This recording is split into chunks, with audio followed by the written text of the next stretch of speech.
She looked like any other passenger in worn jeans and sneakers. Nobody knew her real identity. But when the plane's systems failed at 38,000 feet, everything changed. The military called her secret code name. Suddenly, the president's own aircraft was racing to escort their flight.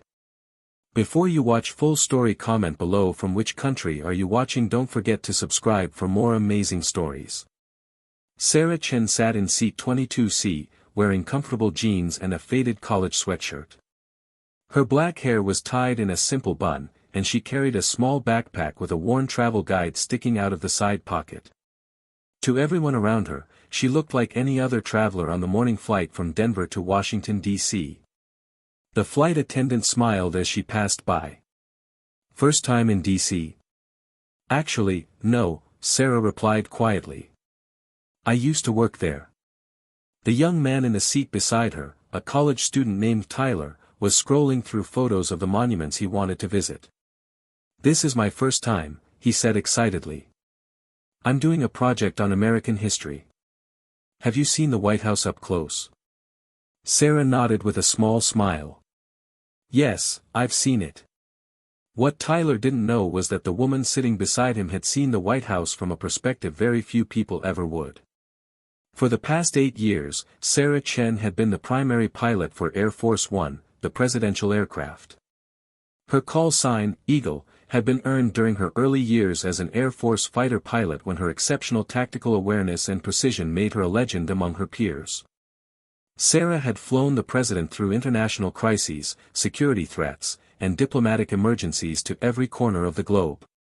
She had landed Air Force One in war zones, navigated through hostile airspace, and carried the weight of knowing that the most powerful person in the world trusted her with their life.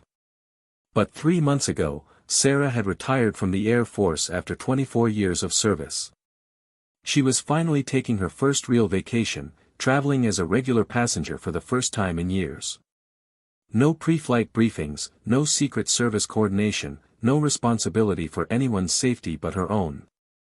"What kind of work did you do in D.C.?" Tyler asked. "Government service," Sarah answered simply. "Aviation." Tyler assumed she had been a military transport pilot or maybe worked for a government agency.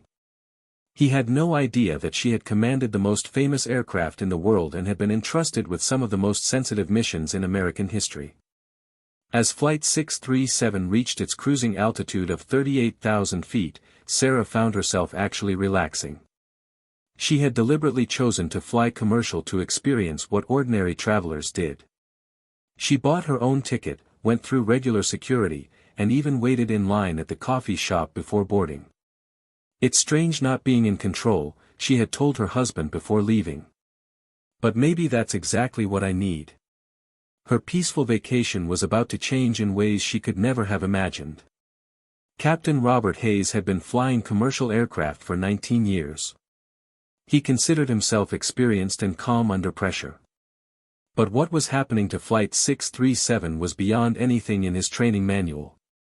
"We're showing hydraulic pressure drops in both primary systems," his first officer, Linda Martinez, reported with concern in her voice. Hayes checked the readings twice, hoping he had misread them. He hadn't. Multiple warning lights were illuminating across the instrument panel, and more alarms were beginning to sound. "Run the emergency checklist," Hayes ordered, his voice steady despite the growing worry in his chest. As Martinez worked through the procedures, the situation deteriorated rapidly. The aircraft was experiencing cascading failures in critical systems. The controls were becoming less responsive with each passing minute, and the aircraft was starting to behave unpredictably.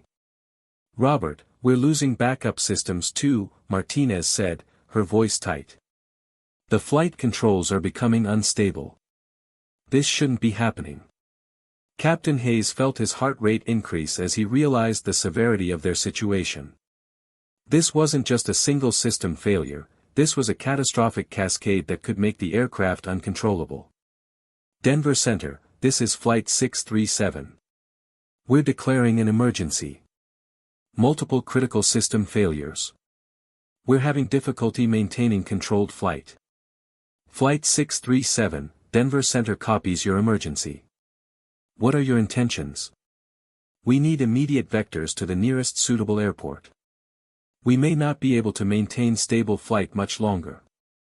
In the cabin, passengers were beginning to notice something was seriously wrong. The aircraft was moving in ways that felt dangerous, sudden pitches, unexpected rolls, and jerking movements that made people grip their armrests in fear.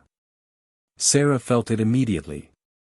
Her years of flying the most sophisticated aircraft in the world told her exactly what was happening. The pilots were fighting a losing battle with degraded flight controls. She stayed calm, but her mind was already analyzing the situation with the expertise of someone who had dealt with aircraft emergencies at the highest levels. Tyler noticed her expression, calm but intensely focused. Is everything okay? The pilots are handling a serious technical issue, Sarah said quietly. They're well trained for this. But privately, Sarah knew this was extremely serious. The control inputs she was feeling suggested multiple hydraulic failures, which on a commercial aircraft could be catastrophic. When Flight 637 declared an emergency over Colorado, the notification reached multiple agencies simultaneously. The FAA began coordinating emergency response. Local airports prepared their runways. And because the aircraft was in sensitive airspace, the alert immediately reached the North American Aerospace Defense Command at Peterson Air Force Base. At NORAD's Operations Center, Colonel James Wilson was monitoring the situation when something made him sit up straight. "Sir, we have a commercial emergency that's creating a critical conflict," reported Major Maya Patel urgently. Commander Wilson reviewed the information on his screen. "What's the situation?" "The President is scheduled to depart Andrews Air Force Base in exactly 38 minutes aboard Air Force One for the NATO summit in Brussels. The emergency aircraft's current trajectory and the unpredictability of its flight path means it could potentially drift into the departure corridor. With their control problems, we can't guarantee separation.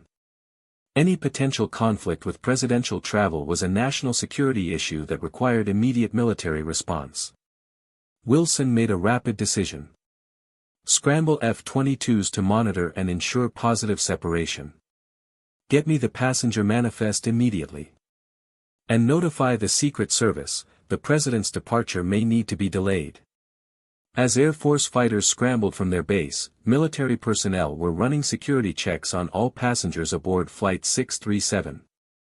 It was standard protocol for any situation that might affect presidential operations. What they found made Colonel Wilson reach for his secure phone to the White House immediately. "Sir," Major Patel said, her eyes widening at her screen. "Passenger in seat 22C. You need to see this right now." "What is it?" "Colonel Sarah Chen. Call sign Eagle." Wilson felt a jolt of recognition that went through him like electricity. Every senior military officer and Secret Service agent knew exactly who Sarah Eagle Chen was. She had been the President's personal pilot for 8 years. She had flown Air Force One through more dangerous situations than any pilot in history. She was a legend in military aviation circles. "Are we absolutely certain?" Wilson asked. "Confirmed, sir. Colonel Sarah Chen, call sign Eagle, retired 3 months ago after commanding the Presidential Airlift Group. She flew Air Force One for President Williams for 8 years. Wilson immediately grasped the full implications.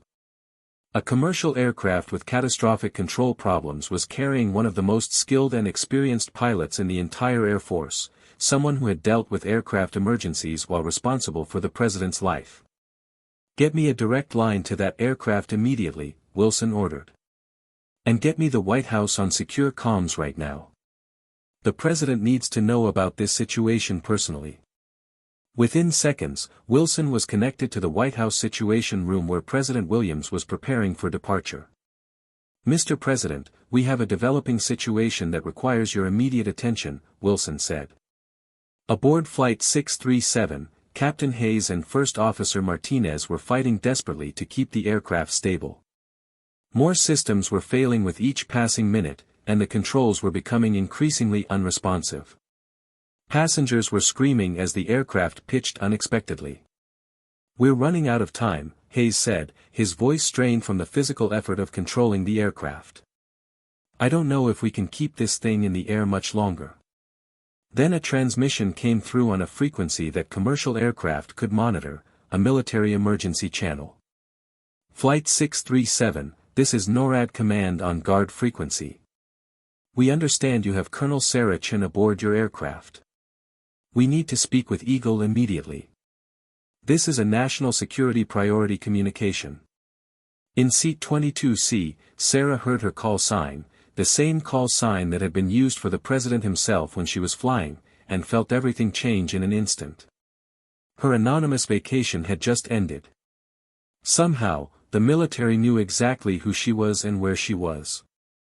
Tyler stared at her in shock. Did they just call you Eagle? Isn't that? Before Tyler could finish, Captain Hayes's voice came over the intercom, barely controlled panic evident in his tone. Colonel Sarah Chen, this is Captain Hayes.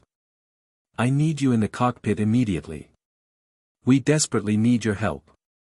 Every passenger turned to look at Sarah as she unbuckled her seatbelt. The quiet tourist in comfortable clothes was suddenly revealed to be something entirely different, someone important enough that the military was tracking her location. A flight attendant rushed to her. Ma'am, are you really a colonel? Are you really who they said? I was the president's pilot, Sarah replied simply. And right now, these pilots need help. As she walked toward the cockpit, Sarah knew that retirement was a luxury she couldn't afford while 200 people needed her skills to survive. When Sarah entered the cockpit, she immediately recognized the severity of the situation with the trained eye of someone who had dealt with aircraft emergencies at the highest levels of responsibility. The instrument panel looked like a Christmas tree of warning lights, and she could feel the aircraft's instability through the floor. What systems have you lost? She asked Captain Hayes, her voice calm and commanding despite the chaos. Both primary hydraulic systems are gone, Hayes replied, relief flooding his voice at having someone with her expertise there. We're getting almost no control response. The aircraft is nearly unflyable. Sarah studied the instrument panel with the experience of someone who had commanded the most complex and important aircraft in existence. Her years flying Air Force One through emergency situations had taught her to rapidly assess critical failures and make decisions when lives depended on it. What's your fuel state? She asked. About 75 minutes at current consumption, Martinez answered, her hands trembling slightly on the controls. Nearest suitable airport?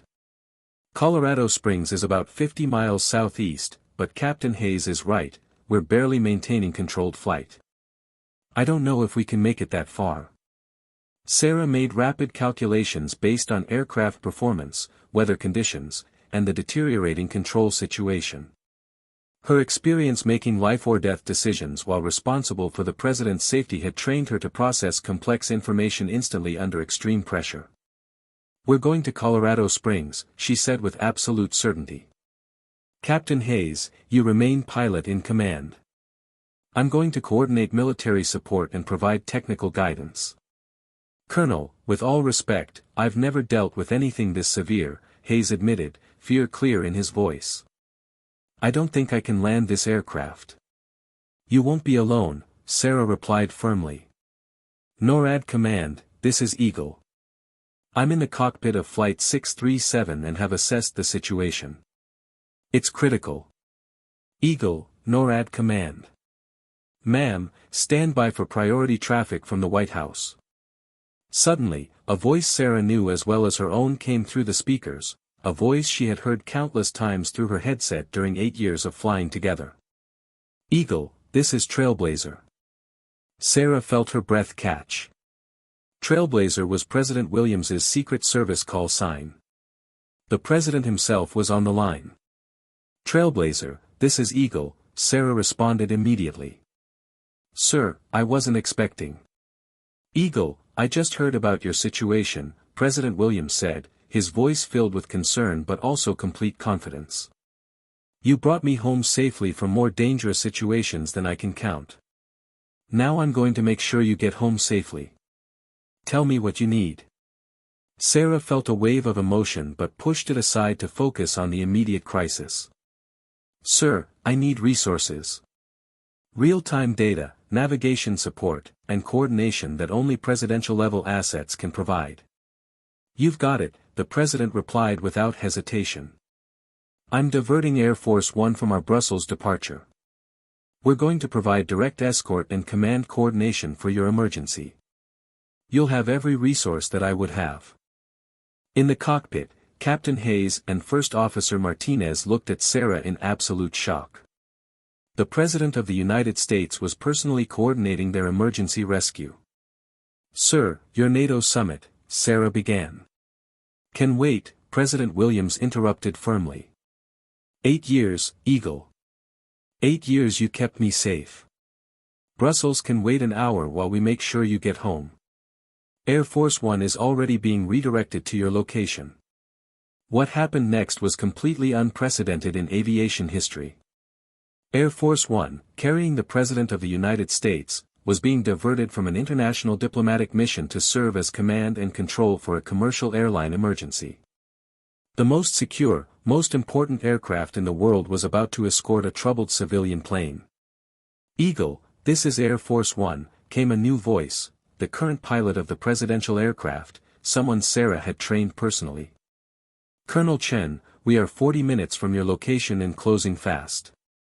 We're bringing everything we've got. Sarah felt the weight of the situation but also the incredible support system that was being mobilized. She was going to have access to resources that no commercial emergency had ever received, the full power of presidential aviation assets. Flight 637, this is NORAD Command, Colonel Wilson transmitted. Air Force One is assuming command and control of your emergency under direct presidential authority.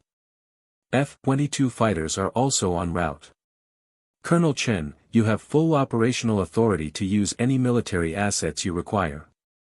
Captain Hayes looked at Sarah with a mixture of fear and hope. Colonel, what just happened? The President takes care of the people who took care of him, Sarah replied. Now let's get everyone home safely. As Flight 637 continued to struggle with its control problems, Air Force One was racing across the country to reach them. Inside the presidential aircraft, President Williams was coordinating an unprecedented rescue operation. Get me real-time weather data for Colorado Springs, the President ordered his staff. I want every piece of information that could help Eagle bring that plane down safely. Treat this exactly like a presidential flight emergency.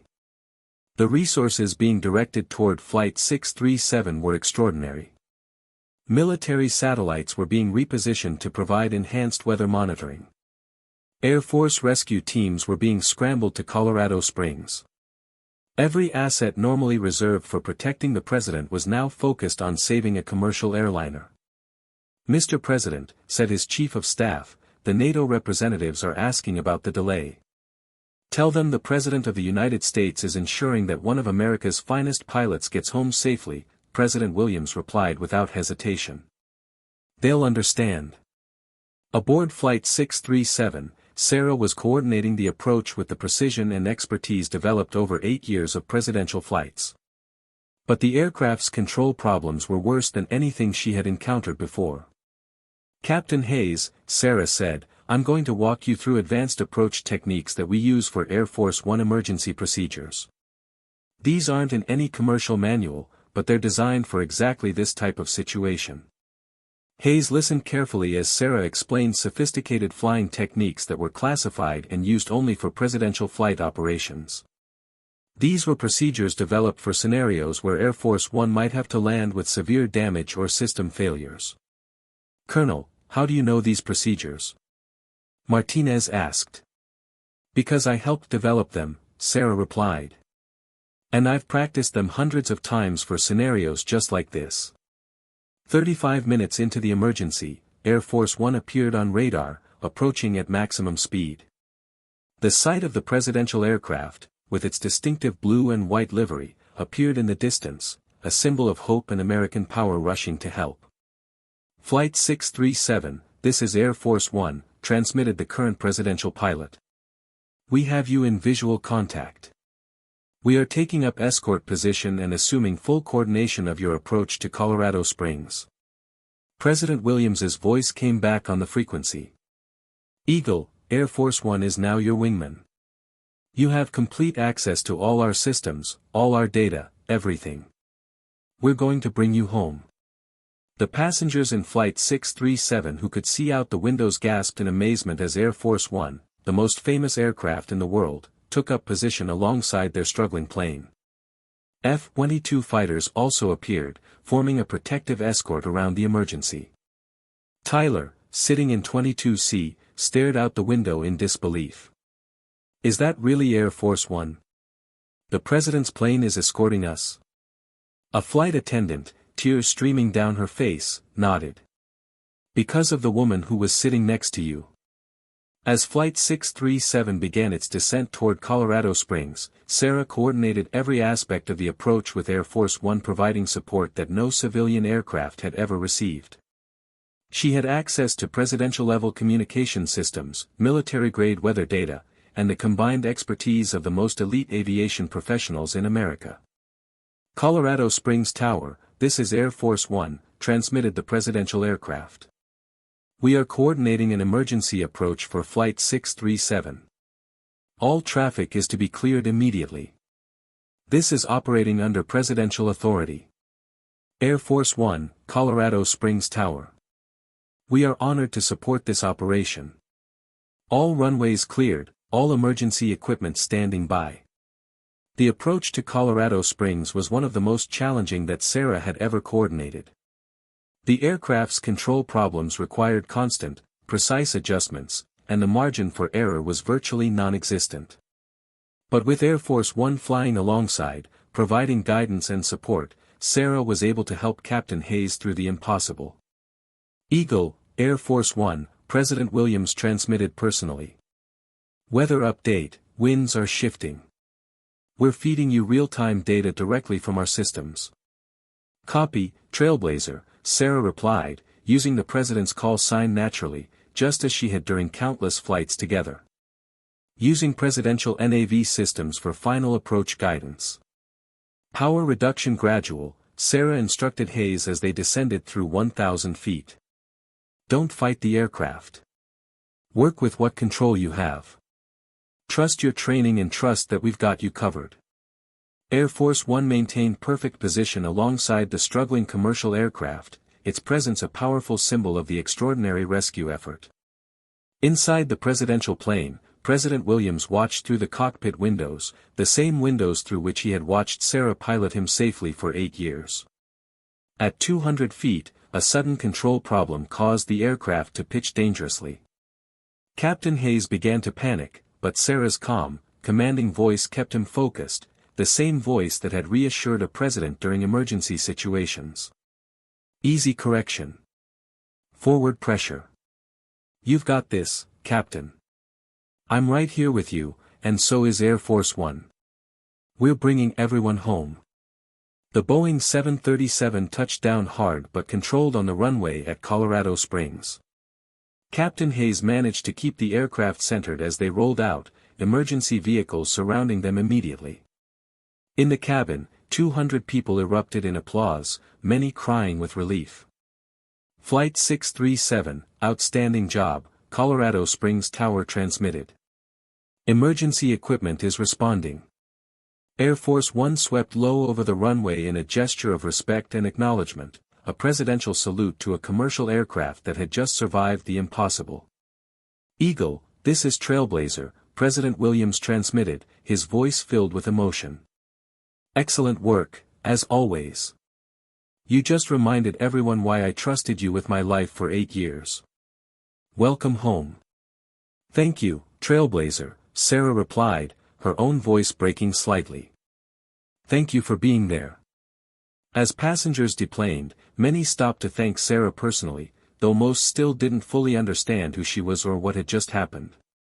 Tyler, the college student, was among the last to leave. You're not just any pilot, are you? He said, finally understanding. The President of the United States just diverted Air Force One to help us because of you. Sarah smiled gently. I was his pilot for 8 years. He was returning the favor. Air Force One landed at Colorado Springs shortly after the commercial aircraft. President Williams personally exited the presidential plane and walked directly to where Sarah was standing with Captain Hayes and the crew. Secret Service agents surrounded them, but the president waved them back slightly as he approached Sarah.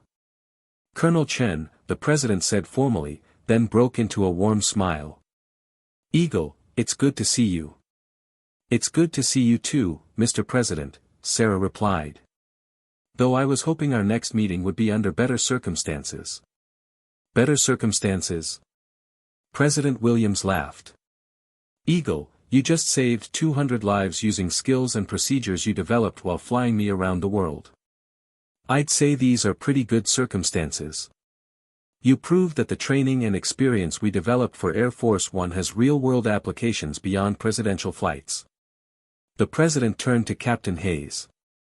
"Captain, you had the finest pilot in America helping you today. Colonel Chen is a genuine American hero, and I'm glad she was aboard your aircraft." Within hours, news of the incident captured international attention. The story of a retired Air Force One pilot who had saved a commercial flight, with the president personally coordinating the rescue by diverting Air Force One, became headline news around the world. "President diverts Air Force One to rescue commercial flight," read the major newspapers.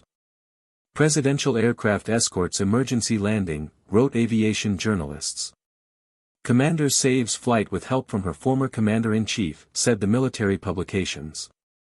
But Sarah tried to deflect the attention, insisting that Captain Hayes and First Officer Martinez deserved the credit for successfully landing the damaged aircraft.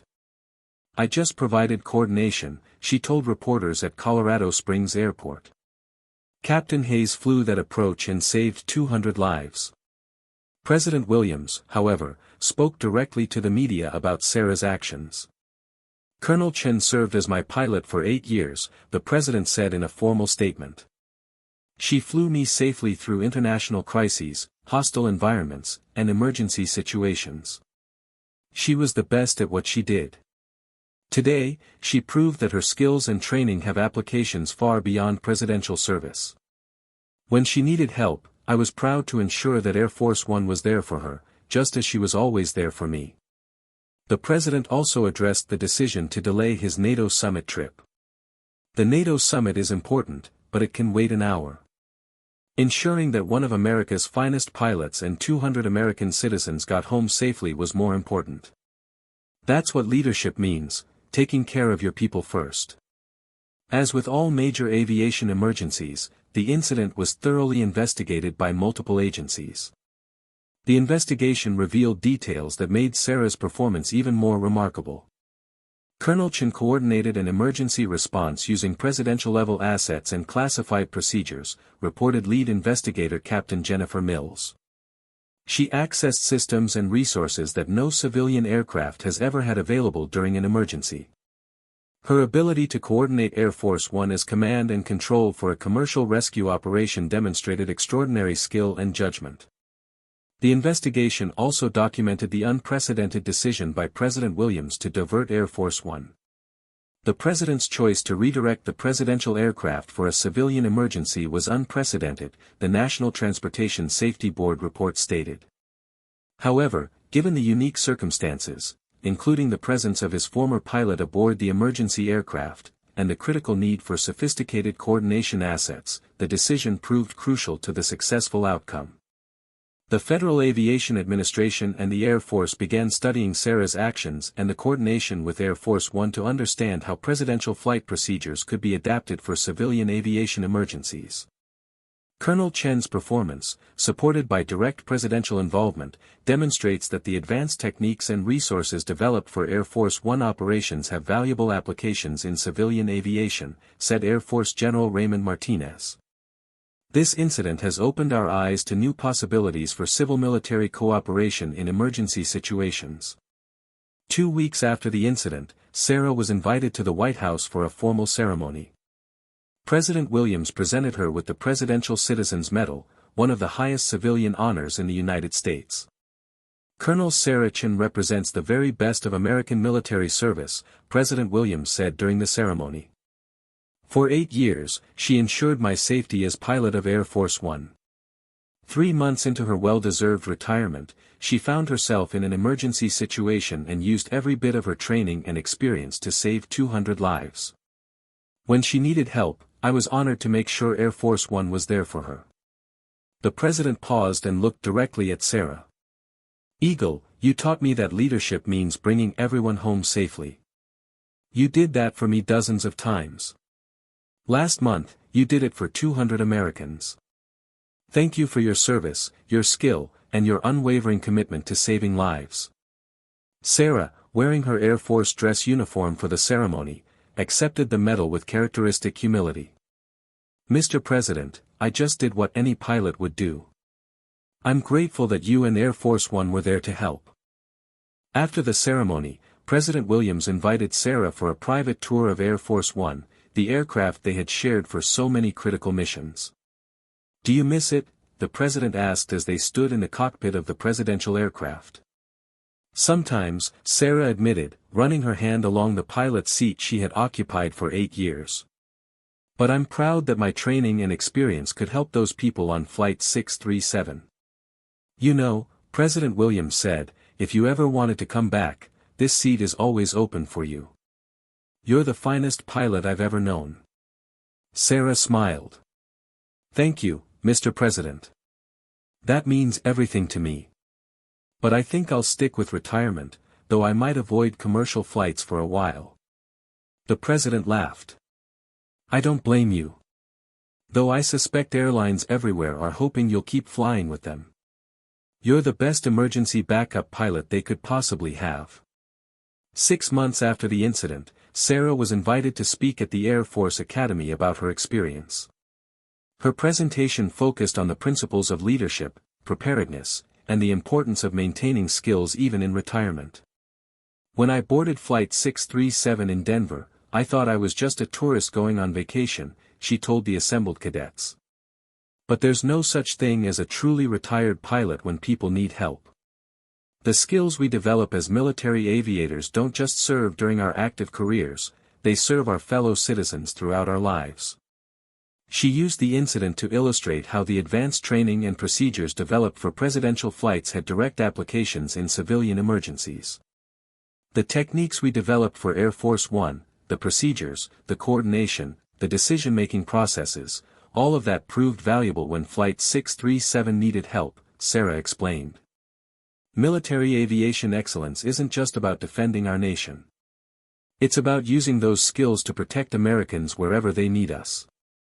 The cadets, all aspiring military pilots, were captivated by her story and the unprecedented involvement of Air Force One in the rescue. Ma'am, asked one cadet, what was it like to have the president personally coordinate your rescue? Sarah smiled at the memory. It reminded me why I spent 8 years flying him around the world. President Williams understood that leadership means taking care of your people. When I needed help, he made sure Air Force One was there, not because he had to, but because that's what leaders do. They take care of the people who take care of them.